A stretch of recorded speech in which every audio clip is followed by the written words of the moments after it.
Welcome to round 3 of the Parenting Roundabout podcast for the week of April 27th. I'm Nicole Erdix, and I'm here with Terry Morrow. Hello. And Catherine Haleko. Hello. We're moms of teens and young adults, and when it comes to parenting, we've been there, done that, bought the t-shirt. But we're still waiting for that day when we'll reach the finish line and have no further need to lay down in a dark room with a wet rag over our eyes worrying about something or other. Wednesday is complaint day here on Parenting Roundabout, and today we have some complaints about pre-coronavirus life. Like, let's just keep some of those things permanently in the past, okay? As things are progressing with our new coronavirus life, people are talking about what it's going to look like, what it's going to look like when we go back to work, what it's going to look like when we go back to school, what will our new normal be? And so I've been seeing lots of things online and hearing people talk about what we could potentially ditch or get rid of before the virus. And of course, I thought it would be a good idea to share some of our ideas with listeners because there are some things that I don't necessarily really want to have come back, and coronavirus or not, I just don't. Let's use this as an excuse to right some wrongs, Exactly. Let's recalibrate here, people. We do not need to give handshakes and hugs when we see. Oh, very happy to get rid of those. Oh, especially gosh. with people you don't really know. Exactly. When you see, acquaintances or somebody that you don't really talk to or hardly see, or even just a handshake when you first meet somebody. Why? I feel like it's just crossing this personal space, this boundary. And for me, what I would like to eliminate is not so much the skin-to-skin contact, but the moments of anxiety of, should I shake hands? Should I hug? Yes. What is this person going to want to do? Here in the East, I grew up on the West Coast. Here in the East Coast, there's a whole thing of kissing somebody on the cheek that I feel incredibly awkward with. And I never know if the person's going to do it or not going to do it. And if you put your cheek up and then the person doesn't, you feel like an idiot. It's always so awkward. And then it's like, do you make a kissy noise or are you really just touching cheeks? Sometimes you do. Ew. And it's like this whole, if you're going to see somebody and you're like, I go through this whole nervousness, anxiety, and then whatever I do, I feel like I did the wrong thing. If it's we so say awkward. No personal contact, wave, bump elbows, that's it, you're done. My life will be so much less anxious. I will have a drop in blood pressure. It will be wonderful. No slight on anybody I meet. It's not you. It's me. It's social anxiety and clumsiness and unsureness and culture clashes. And let's just wrap that all up in disinfectant material and burn it. And just wave. Yeah. Nod. The nod is good. I can do the nod. Why do we have to be in physical contact with strangers and people that we don't know? Like, why do we actually have to have physical contact? Even people we do know, but just don't want to be in physical contact with. Can we just not hug them either? Yeah. Then it's going to be there will be a whole thing as to whether somebody is hug worthy. It's like, well, I like them, but they're not hug worthy. So then that'll be a whole nother layer of social anxiety that will descend. Never mind. Yeah, but if it's all eliminated and there's just no expectation, then you just don't do it. Blood relatives and, not even blood relatives, because there's some, you go to some party and there's third cousins that you don't really know. And yeah, I know. Do they get to kiss you on the cheek? No, nobody. Just everybody. Just your spouse and your children, maybe. Sometimes.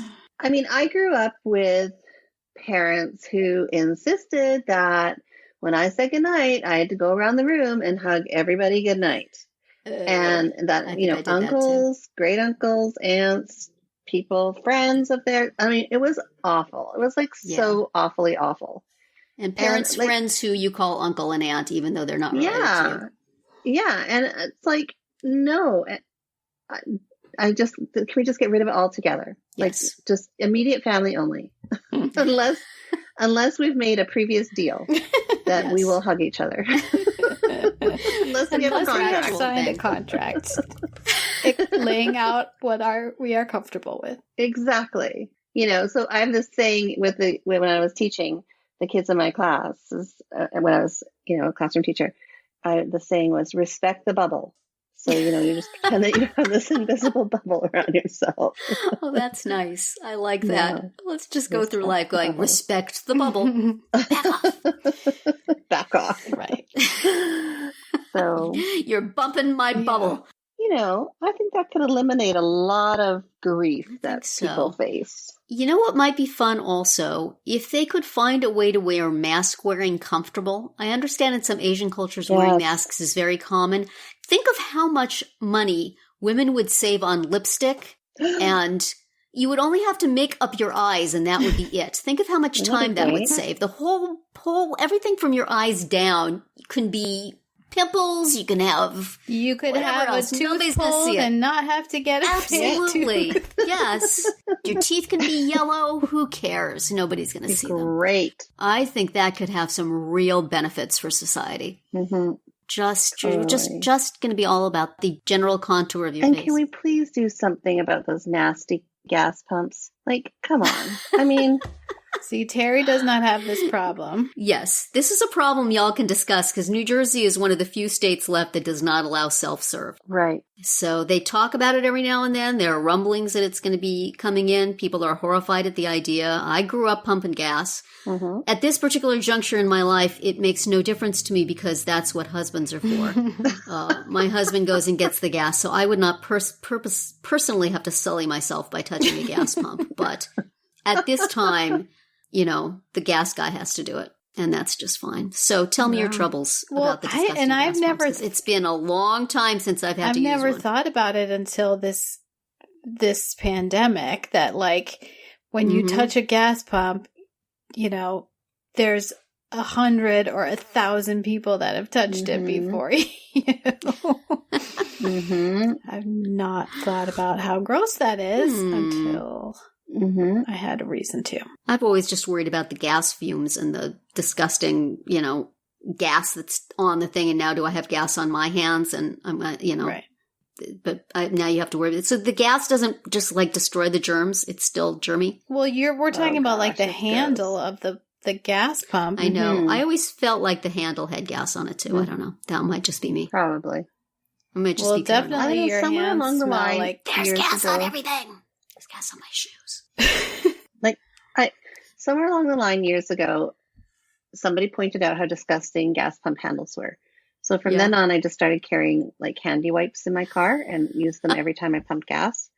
But like, honestly, I mean, we got to do better than that because that's just disgusting. Because, I mean, the gas stations need to be, maybe they could like have those, how you have those disposable toilet seat covers that are automatic and it just slides over the seat.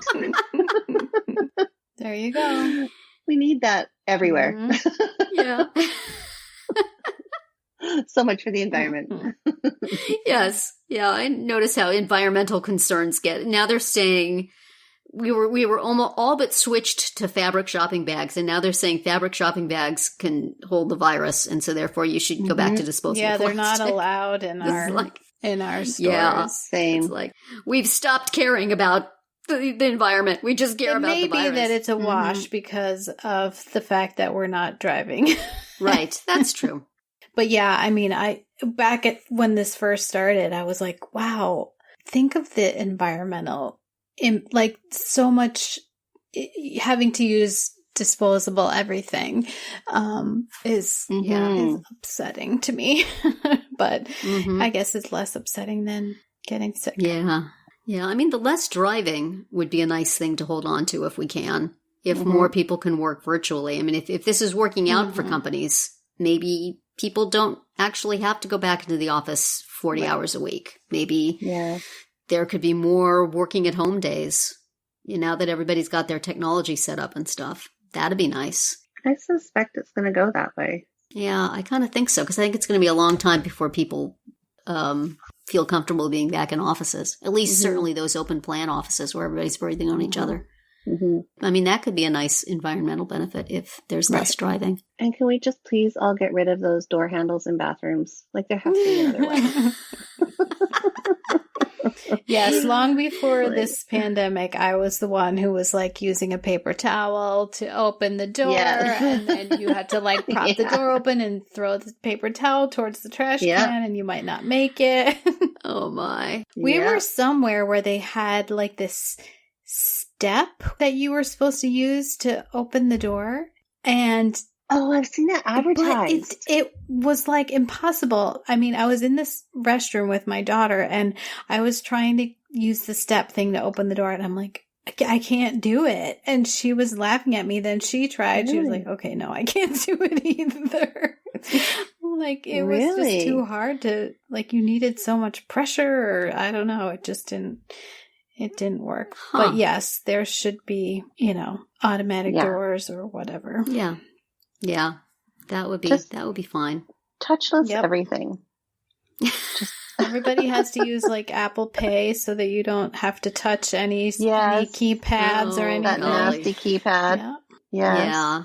That'd be great. Places I've gone to, sometimes they have a little cup of Q-tip next to the touchpad. Oh, it doesn't work on the actual like touch screen part, but if it's like a keypad with buttons, then you can use it for that. Mm-hmm. Yeah. Yeah, I've seen on Facebook ads, like a little plastic doodad that you like put on your keychain or something that you can use for those things. But then wouldn't you have to like sanitize that thing? Alcohol swab it afterwards? Everything at some point is going to get dirty. Well, listening to podcasts does not require any human contact. Perfectly hygienic. Just clean your phone sometimes, and then you're good. Just bump your elbow against your iPhone, and we'll feel start it talking and to you. Bump you back. Yes. So that's it for today's round 3. Tune in tomorrow when we'll talk about ways to cheer up during quarantine, and then come back on Friday to see what we've come up with for our Roundup picks this week. Find all our episodes at parentingroundabout.com and talk back in the comments there, on our Facebook page, or on Twitter, where you'll find us at Roundabout Chat.